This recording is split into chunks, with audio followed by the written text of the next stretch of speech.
এই মুহূর্তে ভেদাভেদি বাদ দিয়া আমাদেরকে ঐক্যমত হইতে হবে। ঐক্যমত না হইলে বাতিলকে দৌড়ানো যাবে না। কথা বলেন ঠিক কিনা? স্বামী স্ত্রীর মধ্যে ঝগড়া, স্বামী এক ক্রমে, বিবি থাকে আরেক ক্রমে, দীর্ঘদিন কেউ কারো প্রতি কোনো মায়া মহব্বত নাই। হঠাৎ করে রাত্র গভীর স্ত্রী স্বামীর ঘরে গিয়া স্বামীকে জড়াইয়া ধরছেন। স্বামী বলেন, বিবি এই মহব্বতের জন্য কত দোয়া করলাম, কোনোদিন মহব্বত হয় না। আজকে গভীর রাত্রে তুমি তোমার রুম ছেড়ে দিয়া আমার রুমে এসে আমার জড়াইয়া ধরছ, আমার কলিজা ঠান্ডা হয়ে গেছে। তোমার হঠাৎই মহব্বতের কারণ কি?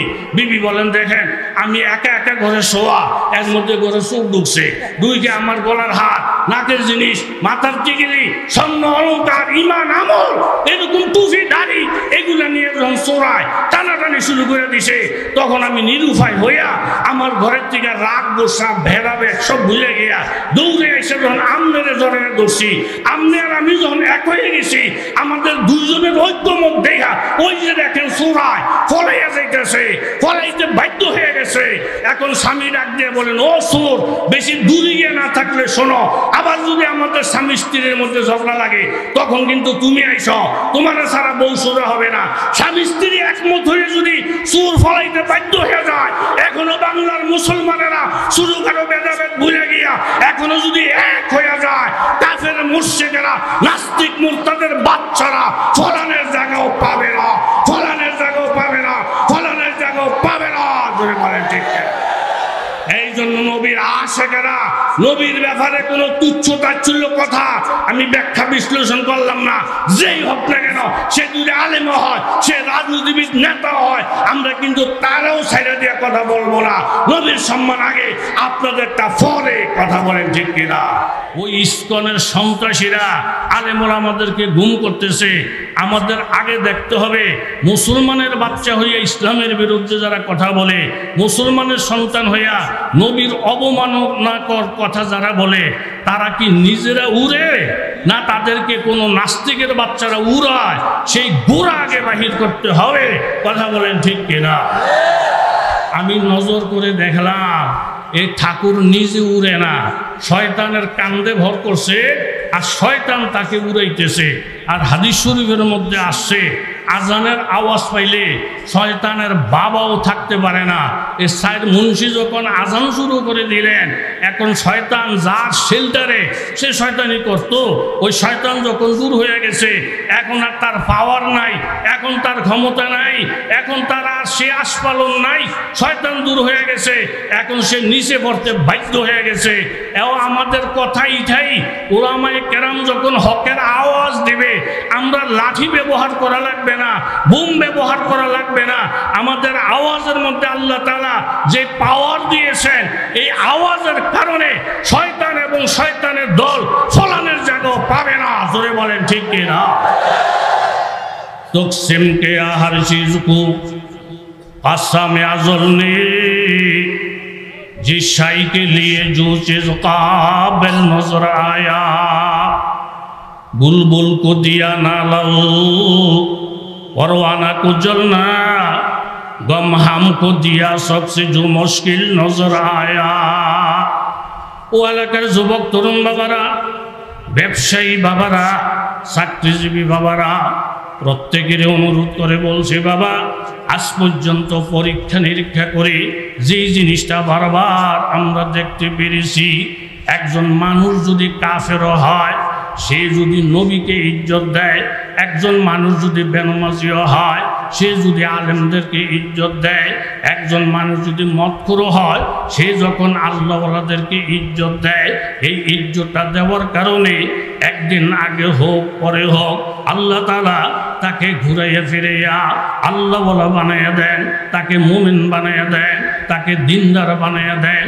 আর যার দিলের ভিতরে আল্লাহর রসুলের প্রতি বিদ্বেষী মনোভাব, যার দিলের ভিতরে আলেম ওলামার প্রতি বিদ্বেষী মনোভাব, আর যার অন্তরের ভিতরে আল্লাহওয়ালাদের প্রতি বিদ্বেষী মনোভাব, মা বাবার প্রতি বিদ্বেষী মনোভাব, সেই জুড়ে 5 ওয়াক্ত নামাজের মুসল্লি হয়, পাগড়িওয়ালা হয়, তসবিওয়ালা হয়, এই আল্লাহওয়ালাদের বিদ্বেষী মনোভাবের কারণে, নবীর বিদ্বেষী মনোভাবের কারণে শেষ পর্যন্ত আল্লাহ তাআলা তারে ধ্বংস করে দেয়, সে কামিয়াব হইতে পারে না। জুড়ে বলেন ঠিক কিনা? বিশেষ করে সব নবীদের নবী, সব নবীদের ইমাম, সব নবীদের সরদার, আমার নবীর প্রতি যদি ভালোবাসা না থাকে, আন্তরিকতা না থাকে, এখলাস না থাকে, আপনি যত বড় মুমিন হন না কেন, আপনি মাকসাদ পর্যন্ত পৌঁছতে পারবেন না। কারণ নবীর নবুয়ত সমস্ত নবীদের থেকে অনেক উপরে, অনেক ঊর্ধ্বে, সন্দেহের কোনো অবকাশ নাই। জোরে বলেন ঠিক কিনা? 6 বছর চলছে আমার নবী মক্কা থেকে হিজরত করে মদিনায়। নবীজি স্বপ্নে দেখলেন, লাকাদ সাদাকাল্লাহু রাসূলুহু রুইয়া বিল হক লাতাদখুলুনাল মাসজিদাল হারাম মুহাল্লিকিনা রুউসাকুম। নবীজি দেখলেন উমরায় যেতেছেন, বাইতুল্লাহ তওয়াফ করতেছেন, মাকাম ইব্রাহিম এরকম নামাজ পড়তেছেন, সাফা মারওয়া সাই করতেছেন। সাহাবায়ে কেরামদেরকে নবী জানাইলেন, ও আমার সাহাবায়ে কেরাম, তোমরা যারা মক্কায় উমরার জন্য যাবা, সব তোমরা প্রস্তুতি গ্রহণ করো। ১৫০০ থেকে ১৪০০ সাহাবী আমার নবীজির সঙ্গে উমরা করার জন্য, মারামারি করার জন্য না, যুদ্ধ জিহাদ করার জন্য না, উদ্দেশ্য হলো আমার নবী শান্তিভাবে উমরা পালন করবে। ১৫০০ সাহাবী নিয়া রহমতের নবী যখন হুদাইবিয়া নামক এলাকার মধ্যে আসলেন, এই হুদাইবিয়ার সীমানা পার হওয়ার পরে মক্কার সীমানা শুরু হয়ে যাবে। এই দিকে আবু সুফিয়ান খবর পাঠাইয়া দিছে, মুহাম্মদ যেন আমাদের পারমিশন ছাড়া, আমাদের কথাবার্তা ছাড়া একটা কদমও সামনে না বাড়ে। আল্লাহ নবী থাইমা গেলেন। ১৪০০ সাহাবী অথবা ১৫০০ সাহাবী, বাড়ি নাই, ঘর নাই, এরকম কোনো গাছপালাও নাই, আশ্রয় পাওয়ার মতন কিছু নাই, ছায়া ধরার মতো কেউ নাই। তখন সাহাবায়ে কেরাম পেরেশানির কোনো শেষ নাই। এর মধ্যে হঠাৎ করে সাহাবায়ে কেরাম ফাজাহাসান নাসু নাহবাহু, সব সাহাবায়ে কেরাম দৌড়ে আমার নবীর দরবারে আসলেন। আল্লাহ নবী জিজ্ঞাসা করলেন, ক্বালা মা বালুকুম, ও সাহাবীরা তোমরা সব একসাথে দৌড়ে আমার নিকটে আসার কারণ কি? ক্বালু লাইসা ইনদানা মাউন নাতাওয়াজ্জাহু ওয়া নাশরাবু, ইয়া রাসূলুল্লাহ আমরা খবর পেয়েছি আমাদের কাছে তো কোনো পানি নাই, উজুর পানিও নাই, পান করার মতো পানিও নাই, কিন্তু আমাদের কাছে খবর আছে আল্লাহর নবীর নিকটে নাকি পানির একটা বর্তন আছে। এই পানির সংবাদ পাইয়া আমরা সব দৌড়াইয়া আল্লাহ নবীর দরবারে আসি। আল্লাহ নবী বললেন, সাহাবীরা শোনো, আমার বর্তনের মধ্যে সামান্য পানি ছিল, ওই পানি দিয়ে আমার ওযু করা শেষ। এখন তোমরা যখন আমার কাছে পানির জন্য আসা, আল্লাহ নবী ওই বর্তনের মধ্যে শুধু খালি হাতটা রেখে দিলেন। বুখারী শরীফের রিওয়ায়াত, বুখারী শরীফ আউয়ালের রিওয়ায়াত, জাবের ইবনে আব্দুল্লাহ রাদিয়াল্লাহু আনহু থেকে এই হাদিসটা বর্ণিত। আল্লাহ নবী যখন বর্তনের মধ্যে শুধু হাতটা রাখলেন, জাবের ইবনে আব্দুল্লাহ রাদিয়াল্লাহু আনহু বলেন, আল্লাহ নবী বর্তনের মধ্যে হাতটা রাখার সাথে সাথে আমরা নজর করে দেখলাম নবীজির আঙ্গুলের মাঝখান দিয়া পানি এইভাবে অনর্গল বলকাইয়া বলকাইয়া উঠতেছে, অনবরত পানি বাইর হইতেছে। আমরা ১৫০০ সাহাবী ওই পানি দিয়া ওযু করলাম, ১৫০০ সাহাবী এখান থেকে পানি পান করলাম। এই পানির যে অবস্থা, আল্লাহর জাতের কসম খাইয়া বলি, আমরা ১,০০,০০০ সাহাবীও যদি ওই বর্তন থেকে পানি পান করতাম, এই পরিমাণ বরকত, এই পরিমাণ রহমত ১,০০,০০০ সাহাবী পানি পান করলে আল্লাহ নবীর বরকতের পানি শেষ হইত না। আজ যে গুনাহগার হোক, আয় খালেকে আকবর, दिन रात ये करता हूँ दुआ हाथ उठाकर, ये यसरब में जो है रौज़ाए फूर नूरे पैगंबर, उसे गायरुत जन्नत की ज़ियारत हो मुयस्सर। ও এলাকার যুবক তরুণ বাবারা, এই বুখারী আউয়ালের 505 পৃষ্ঠার মধ্যে এরকম আরেকটা হাদিস আল্লাহ রাসূলের সাথে ফরমান, বারা ইবনে আযিব রাদিয়াল্লাহু আনহু বলেন, ওই হুদাইবিয়ার কুয়া একবারে পানি শূন্য। আল্লাহ নবী ফাদা বিমাইন, নবী বললেন তোমরা আমার জন্য একটু পানি নিয়ে আসো। মাজা, আমার নবী ওই পানি দিয়ে কুলি করলেন। কুলি কইরা এই কুলি করা পানিটা এরকম শুকনা কূপের মধ্যে ফালাইলেন। হযরত বারা ইবনে আযিব বলেন, আমার নবীর কুলি করা বরকতের পানি শুকনা কূপের মধ্যে পড়ার সাথে সাথে কুয়াটা মাথা পর্যন্ত ভরপুর হইয়া এমনভাবে টপকাইয়া টপকাইয়া পানি পড়তেছিল, আমরা হাজার হাজার সাহাবীও যদি পানি পান করতাম ওই বরকতের পানি শেষ হইত না। এর মধ্যে উরওয়া ইবনে মাসউদ মুশরিকের পক্ষ দিয়া আমার নবীর খবরের জন্য গেছে, গিয়া দেখতেছেন বাবা সাহাবায়ে কেরামের পানির অভাব নাই, উজুর পানির অভাব নাই, গোসলের পানির অভাব নাই। নবীজি বসা, সাহাবীরা নবীকে ঘিরাও দিয়ে বসে আছেন। আমার নবী যখন থুতুরা ফেলায়, এই থুতুরা মাটিতে পড়ার আগে আগে সাহাবায়ে কেরাম হাত বাড়াইয়া দেয়। উরওয়া ইবনে মাসউদ বলেন, ও নবীর সাহাবীরা, দুনিয়াতে বহু প্রেমিক প্রেমিকা আমরা দেখছি, কিন্তু কোন প্রেমিক তার প্রেমিকার থুতুরে ভালোবাসে না, থুতুরে প্রত্যেকে নিন্দা করে।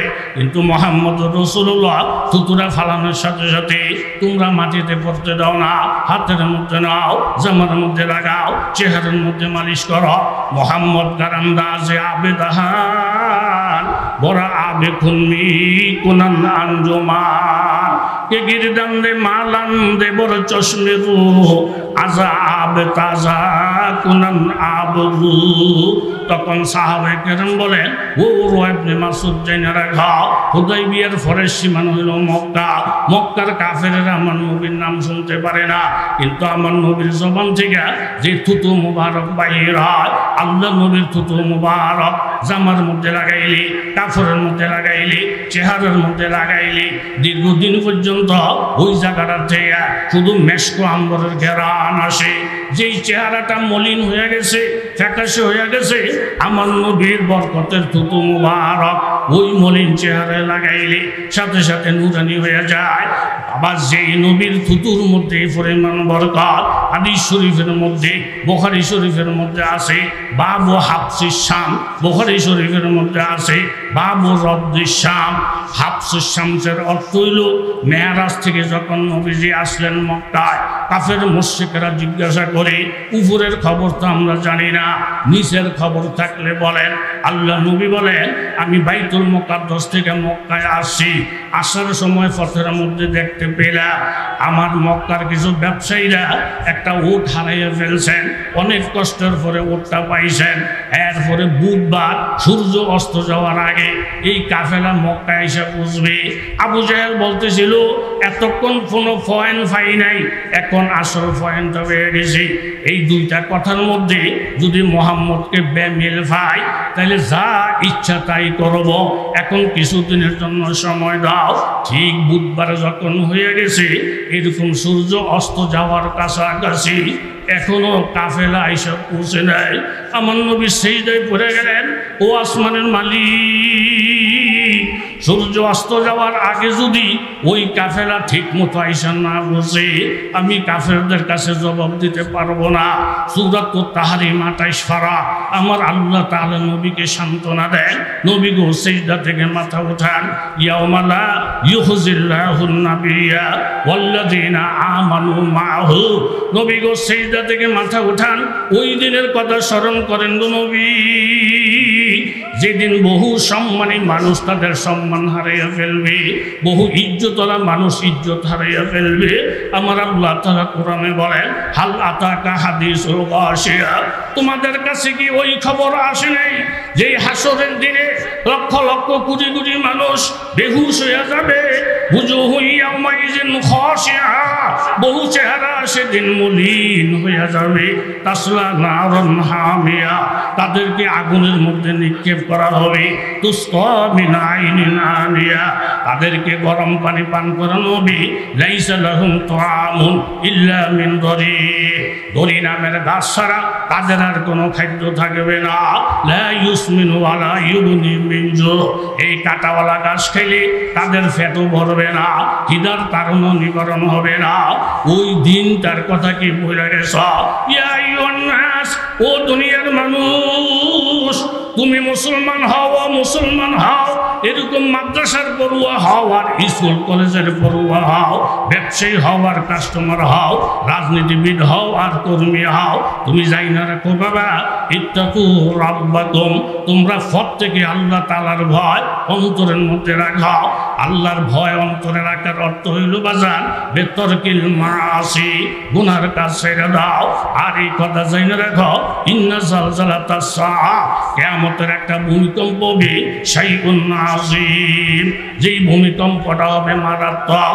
ইয়াউমা তারাউনাহা, ওই দিন তোমরা নিজের চোখে দেখতে পাইবা, তাজহালু কুল্লু মুরদিআতিন, যেই মা সন্তানকে দুধ পান করায় ওই মা পর্যন্ত সন্তানকে বলিয়া যাবে, ওয়াতাদাউ কুল্লু যাতি হামলিন হামলাহা, গর্ভবতী মা তার সন্তানটা প্রসব হয়ে যাবে।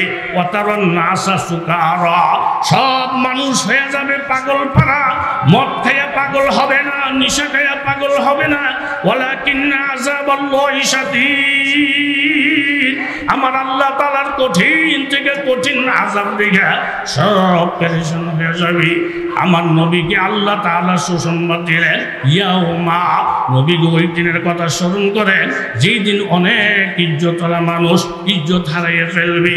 ওই বিপদের দিনে লা ইউখজিল্লাহুন নাবিয়্যা, আমি আপনি নবীকে অপমান করব না, ওয়াল্লাযীনা আমানু মাআহু, আপনার সঙ্গে যারা ঈমান আনছে, যারা মুমিন, তাদেরকেও আমি অপমান করব না।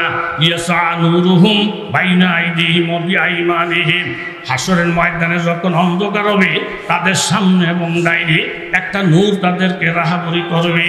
ইয়াকুলুনা রাব্বানা আতমিম লানা নূরানা ওয়াগফির লানা ইন্নাকা আলা কুল্লি শাইইন কাদির, এই নূরটা পরিপূর্ণ হবে।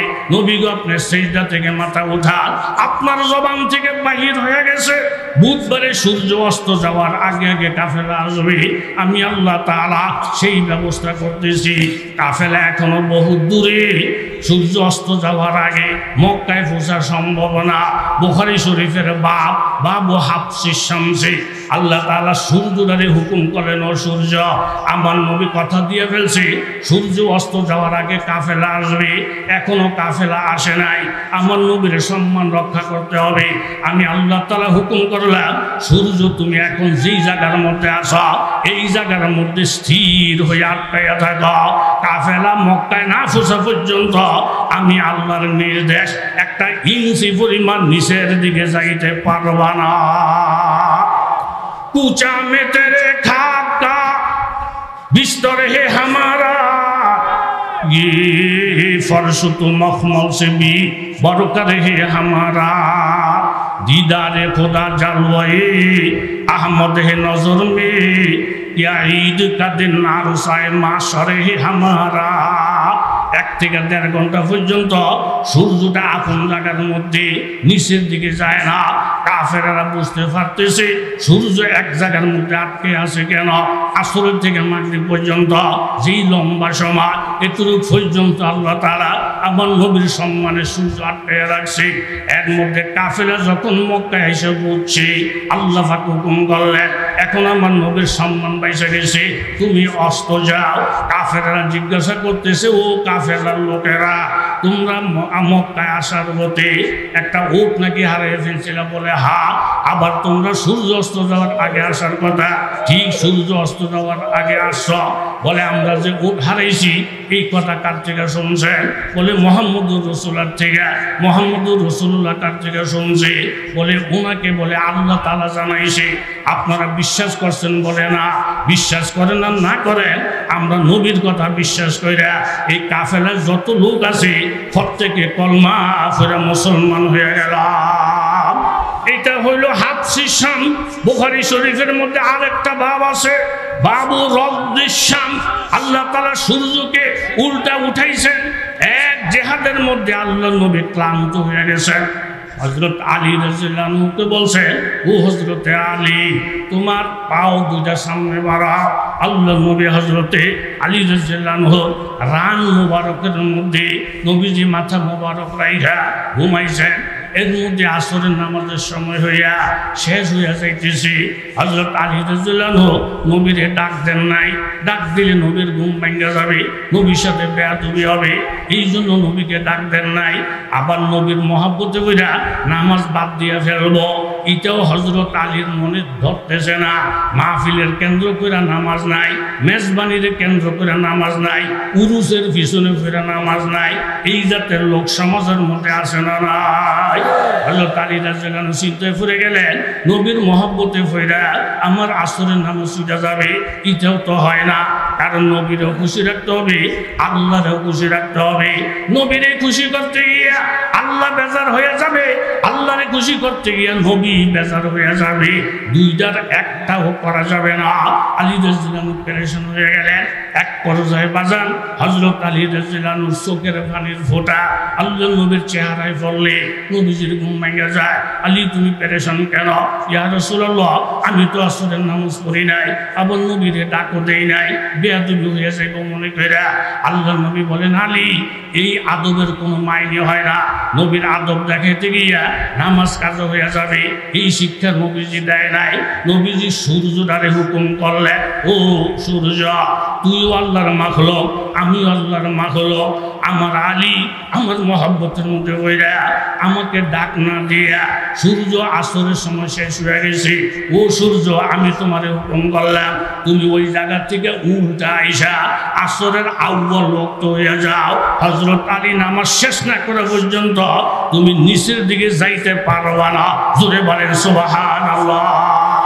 গা খুলিলে ঠেসরা দর না রে গুলজারা কুনি, গাহা ইসমাইলের আজাদ করবা কুনি, ফরকে জাকারিয়া দুনি মাস আল্লাহ তার দিয়ায় কারি, দর্তনে আইয়ুবে সাবের তোমায় কিরমা কুনি। তাই আমার নবীর সম্মানার্থে আল্লাহ তারা সূর্যরে থামায়, আমার নবীর সম্মানার্থে আল্লাহ তারা সূর্যরে নিচের থেকে উষা উঠায়, সূর্যের থেকে এরকম চন্দ্র থেকে সমস্ত নবী রাসূলদের থেকে আমার নবীরা কোটি কোটি গুণে বেশি। জোরে বলেন ঠিক কিনা? এরকম উম্মে আইমান, উম্মে ইউসুফ আল্লাহ নবীর পেশাব মুবারক পান করে ফেলছেন না যায় না, কারণ নবীজির পেশাবে গন্ধ নাই, আল্লাহ নবীজির বউল বারাজে গন্ধ নাই। নবীজি যখন শুনলেন, উম্মে আইমান উম্মে ইউসুফকে বললেন, রাম তাস্তাকে বতমুখী, ও ইউসুফের মা, ও আইমানের মা, যেই পেটের মধ্যে নবীর প্রস্রাব চলে গেছে, ওই পেটের মধ্যে কোনোদিন রোগ বিমার হইবে না। আল্লাহ নবী সিংহা লাগানোর পরে নবীজির দেহ মুবারক থেকে রক্ত বাইর হইছে। এই নবীজির রক্ত বড় দামি, রক্তটা কোথায় রাখবে? আব্দুল্লাহ ইবনে জুবায়ের রাদিয়াল্লাহু তাআলা বললেন, ইয়া রাসূলুল্লাহ, আপনার রক্ত মুবারক আমি হেফাজত করব। রক্ত মুবারক নিয়ে চিন্তায় পড়ে গেলেন, মাটিতে যদি গাইটা রাখি, কেউ যদি ফাড়া দেয়, বেদবি হয়ে যাবে। অনেক চিন্তা ভাবনা কইরা উনি রক্ত খাইয়া ফেললেন, পেটের মধ্যে হেফাজত করলেন। আল্লাহ নবী যখন শুনলেন, তখন নবীজি বলেন, ও আব্দুল্লাহ ইবনে জুবায়ের, যার পেটের মধ্যে নবীর রক্ত চলে গেছে, যেই মুমিনের, ওই মুমিনের দেহের মধ্যে জাহান্নামের আগুন লাগবে না। তাহলে মূল কথা হইল, এত কিছু দেখার পরেও যার কপাল খারাপ, কলমা পড়ে নাই, কথা জোরে বলেন ঠিক কিনা? কলমা খারাপ, কসু নসিব খারাপ, স্বামী হইল ফির, কথা জোরে বলেন, স্বামী কি? আর তো জোরে বলেন কি? কিন্তু ফির যে বিবি স্বামীকে চিনে না, উম্মত হইয়া নবীরে চিনে না, মুসল্লি হইয়া ইমামরে চিনে না, এরকম সন্তান হইয়া বাবারে চিনে না। এই জাতের ছাগল ছাগল বাংলাদেশে কথা বলে না, আসে না নাই? থানবী রহমতুল্লাহ আলাইহি লেখছেন, এক দেশের সিস্টেম হইল, বিবাহ শাদী করতে হইলে অন্তত একটা শাল গায়ে দিয়া শ্বশুরবাড়িতে যাওয়া লাগে। এক বেটার বিবাহ করার শখ, শাল নাই। সুন্নি হওয়ার শখ, সুন্নত নাই। নেতা হওয়ার শখ, নীতি নাই। মুসলমান হওয়ার শখ, ইসলাম নাই। এরকম মানুষ বাংলার জমিনেও, কথা জোরে বলেন, আসে না না? আমি আমার রক্তের ভাই, এটা হলো মুমিনের ভাষা, কথা বলেন ঠিক কিনা? বিয়া করার শখ কি নাই? নেতা হওয়ার শখ কি নাই? আরেক বেড়ার থেকে হাওলাইটা শাল লইছে, কয় যে আপনি খাইবেন আমার সাথে, শাল দিছেন, আপনি দাওয়াত সাথে থাকবেন। একটু দূরে যখন গেছে কিছু কিছু লোকেরা জিজ্ঞাসা, হয় মিয়া কি বিয়া নাকি? হা, বিয়া দূরে বেড়ায়, ও দুলেই বেড়ায়, তবে শালটা আমার। এই কথাটা কি সত্য কইছে না মিথ্যা? কথা কন না আপনারা? অনেক সময় দেখা যায় সত্য কথা কইল আরেকজনের গায়ে লাগে। এক বেড়ার নাম হইল মুসা, নবীর নামও মুসা, এই বেড়াটার নামও জোরে বলেন কি? কথা নাই বলে বেড়াটার নাম কি?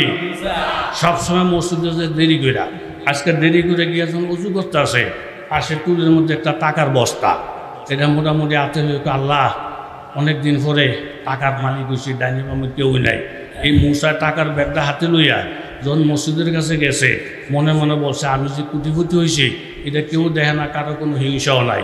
এর মধ্যে ইমাম সাহেব সূরা কেরাত পড়তে পড়তে এই জায়গার মধ্যে আসছে ওয়ামা তিলকা বেয়ামিনিকা ইয়া মুসা, এটা কোরআন শরীফের আয়াত। এই আয়াতের অর্থ হইল, এই মুসা তোর ডাইনা তো কি, তোর ডাইনা তো কি? এই হাতার কলজের মধ্যে আগুন লেগে গেছে। হুজুরটি জ্বালায় না, টাকা মারতে পারি না, সুদ খাইতারি না, ঘুষ খাইতারি, দুনিয়ার কেউ আঙ্গ বিরুদ্ধে কোনো কথা বলে না। আরে হুজুরে নামাজ তুইয়া মুসার আতকি লাগছে পাবলিকের বিরুদ্ধে, মুসার আত তোমার কলজা, মুসার আত তোমার গুজদা, আসলে হুজুরে তোমার বিরুদ্ধে লাগে নাই, কোরআনের কথা বলছে, সেটা তোমার গায়ে লেগে গেছে, এতে হুজুরদের করার কিছু নাই। কথা করে বলেন ঠিক না? বলে দুলাই বেড়া কিন্তু সাল আমার, আপনার ইজ্জত আছে। এই বেড়া তুই কথা কইস তো আমার তো সম্মান শেষ। আমি কি মিথ্যা বলছি? মিথ্যা সব জায়গায় চলে না, শাল তুরুতে কইস না। একটু করে যাওয়ার পরে বিয়া নাকি বলে হা দুলে বেড়ায়, ও দুলেই বেড়ায়, শাল আমার না। ও মাইরে কইছেন মাইসে কত শাল কার, এত আবার তো দিলেন গাছ লাগাইয়া, কত আমনে যেমনি বয়ান শিখাতেন এমনি তো বয়ান করি। যাক শাল আমার কোনো বিপদ, শাল আমার না কোনো বিপদ, যান এটাও কইতাম না। একটু পরে আরো গরু ফুলকে দেখার বিয়া বলে হা দুলে বেড়ায়, বলে দুলেই বেড়ায়, শাল সম্বন্ধে কিছু জানি না। এখন বেড়াতে হ্যাঁ তো দিয়েছেন গাছ লাগাইয়া, আরে ফেস আমরা লাগাই নাই, তোর ফুঞ্জি না থাকার কারণে আলেমদের প্রতি কথায় কথা তোর গায়ে লাগে, দুষ তোর আমাদের না। কথা বলেন ঠিক না? সারাংশ হইল ফিসাব যে বড় আল্লাহর ওলি, বিবি সেটাকে মূল্যায়ন করে না। প্রায় সময় রাত্রে আইলে ভিতরে ঢুকতে দেয় না। আজকে হুজুরে রাত্রে আইসা বিবি যখন দরজা খুলে না, হাতু রয়েছে উপরে, হাতু রয়েছে কথা কোন কই, হাতু রয়েছে কোথায়? হাতু ফুরে রেখো, আল্লাহ আমার বউ তো আমাদের মূল্যায়ন করে না, দরজা খুলে না, আল্লাহ বউরে হেফাজত করে দেয়। আসমান থেকে এলহামি আওয়াজ আসে, ও বন্দা বউ দরজা না খুলে বাপ আজকের নামাজ তুই আসমানে পড়, ব্যবস্থা আমি আল্লাহ করবো। সুবহানাল্লাহ। ফরফর ফরফর করে উপর রয়েছেন, বাতাসে যায় নামাজ বিষয়া নামাজের নিয়ম বানছে। বেরি দরজা খুলে যখন দেখে কেউ নাই, উপরে উঠা দেখে যে বাতাসের মধ্যে যায় নামাজ বিষয়ে নামাজ পড়ে কালকে ওলি, চেহারা নূর হুর আসমান ঝলমল করতে আসে। বেরি কপালটা আফসোস করে, আল্লাহ আমার একটা স্বামী দিছে, হেতে বলে ফির, হেতু হচ্ছে তালের ফির, তালের ফির। আমি যোগ্য স্বামী ভাই নাই, এই জন্য খেদমত করি না। এর উম্মা স্বামী যদি আমি ভাইতাম কত খেদমত করতাম। আমি ভালো হুজুর ভাই নাই, এই জন্য হুজুর করে মানি না। ভালো বাপ পাই নাই, এই জন্য বাপের শ্রদ্ধা করি না। ভালো ইমাম ভাই নাই, এই জন্য সম্মান করি না। বাইতুল্লাহ শরীফের ইমাম যদি ভাইতাম বহুত করতাম। এই কথা বইলা পুরো আলেমকে সম্মান করে না, মা বাবাকে সম্মান করে না, উলামাদের মূল্যায়ন করে না। এই জাতের ফিসাস বাংলাদেশে আসে না নাই? বেরি করতেছে, আল্লাহ এই লোক যদি আমার স্বামী হতো যোগ্য, কত সেবা করতাম। সকালবেলা হুজুর আবার পরে বেরি তো আপনি কি ভিড় হয়েছেন? নারকেলের ভিড়। আমি একটা খাঁটি ভিড় দেখছি যে বাতাসে জানা দিছে নামাজ পড়ে, কপালটার মধ্যে জুতা দিয়ে বেরিয়েছি। আম্মা আব্বা কার কাছে বিয়ে দিছে? এরকম লোকের কাছে যদি আমার বিবাহ দিত, কত সেবা কত খেদমত করতাম। স্বামী কই, যেই লোকটা দেখছ ঠিক হ্যাঁ ওই লোক সেবা করতাম? বলে হ্যাঁ। একেবারে আল্লাহর কসম, তোমার কপাল বালা। যেই লোকটারা বাতাসে উঠতে দেখছ এই লোকটা আমি আসিলাম। জোরে কর সুবহানাল্লাহ। আমনি নিয়ে আসিলেন? ও এই দুধ দেখছি একটা হাও বেহা হয়ে গেছে ফাঁক দিয়ে, এই বেহাসে মানুষ আমি দেখতারেন। বহুত মাইসের লোকে মিলার চেষ্টা করছি, বহুত নবীর আজকের কথা বয়ান করছি, নবীর মান মর্যাদার কথা বয়ান করছি। যত কিছু হোক একদিক দিয়ে গুছিয়ে ছাড়লে আরেকটা বদনাম উঠে দিয়া হুর হুর করে জায়গা, এরকম কফাল ফুরা কথা জোরে বলেন আছে না না? আমার নবীর এত মর্যাদা দেখার পরেও মুসুর দিয়া জায়গা, কারণ হইছে হেতে তার কপালের মধ্যে নাই। এই জন্য আমি যে আয়াত পড়ছিলাম, আমার ভাই রাফি বিন মুনির সাহেব এসে বসেন, এই পর্যন্ত আমার জানা মোতাবেক যারা আলেমের সাথে বেয়াদবি করে এরা যদি নবীজিরে ভাইতো নবীর সাথে বেয়াদবি করতো। যারা মূর্খ মা বাবার সাথে বেয়াদবি করে এদের মা বাবা যদি আব্দুল কাদের জিলানী রহমতুল্লাহ আলাইহি হইতো ওইখানেও বেয়াদবি করতো। কথা বলেন ঠিক কিনা? এই জন্য দোস্ত, বিবি আসিয়া ফেরাউন কাছাকাছি বসা, মূসা আলাইহিস সালামের বাক্স যখন সামনে আসছে ফালতাকাতাহু আলু ফেরাউন, তখন বিবি আসিয়া বাক্সটা খুলছেন, খুলে নজর করছেন, নজর করে একটা মন্তব্য করছেন, কালাত ইমরাতু ফেরাউন কুররাতু আইনিল লিওয়ালা লা তাকতুলুহু। ও ফেরাউনের বাচ্চা, এমন বাচ্চা আমি জীবনে কোনোদিন দেখি নাই, যেমন চেহারা তেমন সবগুলা সুন্দর, এই বাচ্চারে জবাই করা যাইতো না। আসা আইয়ান ফানা, আমাদের উপকারে আসবে, আও নাত্তাখিযাহু ওয়ালাদা ওয়া হুম লা ইয়াশউরুন। তাহলে ফেরাউন আসিয়া যখন মূসা আলাইহিস সালামকে ভালো বলছেন, আল্লাহর রহমতের জরিয়াতে জোশ আসছে। জিবরাইল আমিন আয়েশা বলেন, আসিয়া তুমি আল্লাহর নবীকে ভালো বলার কারণে অথচ এখনো তোমার ঈমান নাই, তুমি যে নবীরে ভালো বলছো এই জন্য আল্লাহ তাআলা তোমার তকদিরে ঈমান লেখছেন, তোমার তকদিরে জান্নাত লেখছেন। আর ফেরাউনকে জিজ্ঞাসা করছে, ফেরাউন দেখো তো বাচ্চারা কেমন দেখা যায়, একই মানুষ। ফেরাউন বলতেছে ভালো লাগে না, জঙ্গির মতন লাগে, সন্ত্রাসের মতন লাগে। ওই টাইমে যদি ফেরাউন একমতে বলতো এই বাচ্চারা দেখে আমার কলিজা ঠান্ডা হয়ে গেছে, ফেরাউনের কপালেও ঈমান দুটা যাইত। আলেম দেখলে যাদের কলিজা ঠান্ডা হয়, মাদ্রাসার ছাত্র দেখলে যাদের কলিজা ঠান্ডা হয়, সে যদি এখন আলেম নাও হয়, দিনদার নাও হয়, এই ভালোবাসাটার কারণে আল্লাহ তাআলা তাকে আলেম বানাবেন, আলেমের বাবা বানাবেন, দাদা বানাবেন, আলেমের সাথে তার হাসর নসর করবেন। যদি বলেন ঠিক কিনা? এই এক কথা বলি শেষ। এই মুহূর্তে ভেদাভেদি বাদ দিয়া আমাদেরকে ঐক্যমত হইতে হবে। ঐক্যমত না হইলে বাতিলকে দৌড়ানো যাবে না। কথা বলেন ঠিক কিনা? স্বামী স্ত্রীর মধ্যে ঝগড়া, স্বামী এক ক্রমে, বিবি থাকে আরেক ক্রমে, দীর্ঘদিন কেউ কারো প্রতি কোনো মায়া মহব্বত নাই। হঠাৎ করে রাত্র গভীর স্ত্রী স্বামীর ঘরে গিয়া স্বামীকে জড়াইয়া ধরছেন। স্বামী বলেন, বিবি এই মহব্বতের জন্য কত দোয়া করলাম, কোনোদিন মহব্বত হয় না। আজকে গভীর রাত্রে তুমি তোমার রুম ছাইড়া দিয়া আমার রুমে এসে আমার জড়াইয়া ধরছ, আমার কলিজা ঠান্ডা হয়ে গেছে। তোমার হঠাৎই মহব্বতের কারণ কি? বিবি বলেন, দেখেন আমি একা একা ঘরে শোয়া, এর মধ্যে ঘরে চোখ ঢুকছে, দুইকে আমার গলার হাত, নাকের জিনিস, মাথার টিকিলি, স্বর্ণ অলঙ্কার, ইমান আমল, এরকম টুপি দাড়ি এগুলা নিয়ে যখন চোরায় টানাটানি শুরু করে দিছে, তখন আমি নিরুপায় হইয়া আমার ঘরের থেকে রাগ গোসা ভেড়াবে সব ভুলে গিয়া দৌড়ে এসে যখন আমনের জ্বরে ধরছি, আমনে আর আমি যখন এক হয়ে গেছি, আমাদের দুজনের ঐক্যমত দেখা ওই যে দেখেন চোরায় ফলাইয়া যাইতেছে, ফলাইতে বাধ্য হয়ে গেছে। এখন স্বামী ডাক দিয়ে বলেন, ও চোর, বেশি দূরে গিয়ে না থাকলে শোনো, আবার যদি আমাদের স্বামী স্ত্রীর মধ্যে ঝগড়া লাগে তখন কিন্তু তুমি আইস, তোমার ছাড়া বউ সোজা হবে না। স্বামী স্ত্রী একমত হয়ে যদি চোর ফলাইতে বাধ্য হয়ে যায়, এখনো বাংলার মুসলমানেরা শুরু কারো ভেদাভেদ ভুলে গিয়া এখনো যদি এক হয়ে যায়, কাফের মুশরিকেরা, নাস্তিক মুরতাদের বাচ্চারা ফলানের জায়গাও পাবে না, ফলানের জায়গাও পাবে না, ফলানের জায়গাও পাবে না। ধরে বলেন ঠিক? এই জন্য নবীর আশিকেরা নবীর ব্যাপারে কোনো তুচ্ছ তাচ্ছিল্য কথা আমি ব্যাখ্যা বিশ্লেষণ করলাম না। যেই হোক না কেন, সে যদি আলেম হয়, সে রাজনীতিবিদ নেতা হয়, আমরা কিন্তু তারাও ছাইড়া দিয়ে কথা বলবো না। নবীর সম্মান আগে, আপনাদেরটা পরে। কথা বলেন ঠিক কিনা? অনেক খুশি হয়েছি। জাযাকাল্লাহ।